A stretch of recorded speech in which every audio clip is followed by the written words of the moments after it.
Selamat datang di channel ini, rekan-rekan sekalian. Video ini kita membahas terkait dengan tunjangan model karyawan swasta yang akan diterapkan untuk honorer yang diangkat menjadi P3K.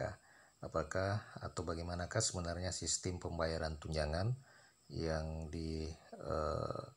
akan diberikan kepada P3K, di mana model tunjangan ini sesuai dengan yang diterapkan pada karyawan swasta selama ini. Informasi selengkapnya ditonton secara lengkap video ini. Sebelum kita bahas hal itu, kepada rekan-rekan yang baru pertama kali menemukan channel ini, silakan tekan tombol subscribe dan nyalakan tombol lonceng untuk terus mendapatkan informasi terbaru atau perkembangan terkini pengangkatan honorer menjadi P3K. Rekan-rekan sekalian,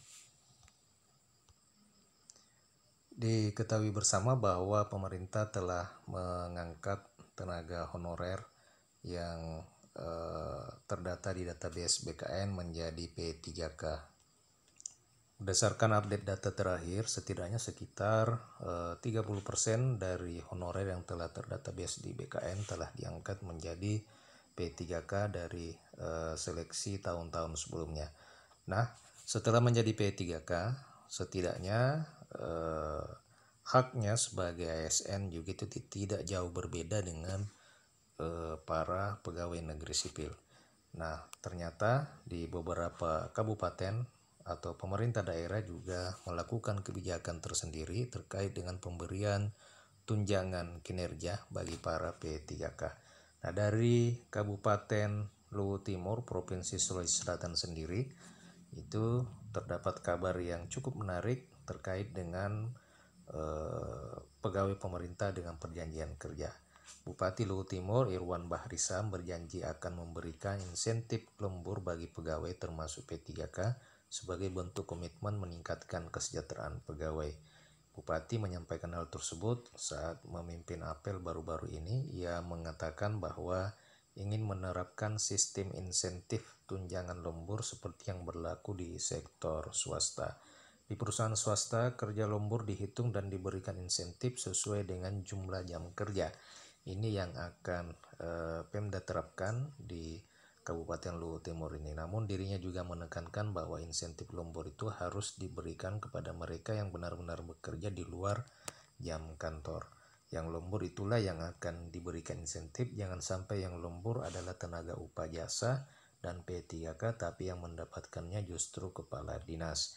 Bupati Irwan juga menyoroti pentingnya keadilan dalam sistem kerja, khususnya bagi tenaga upah jasa yang memiliki jam kerja berlebih. Nah, rekan-rekan sekalian, kebijakan ini adalah kebijakan yang pertama yang diterapkan oleh pemerintah daerah, yakni memberikan insentif lembur kepada para tenaga ASN-nya.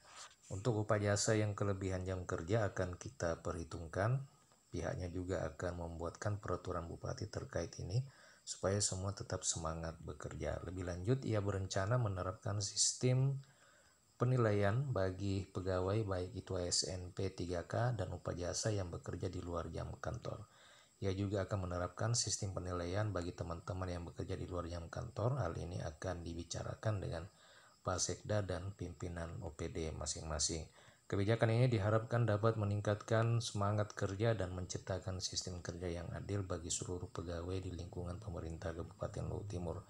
Dalam kesempatan itu, ia juga menekankan pentingnya kolaborasi antara PNS, P3K, dan tenaga upah jasa agar bekerja secara seimbang. Demikian rekan-rekan, bagaimana tanggapannya dengan kebijakan pemberian tunjangan lembur bagi para ASN termasuk P3K?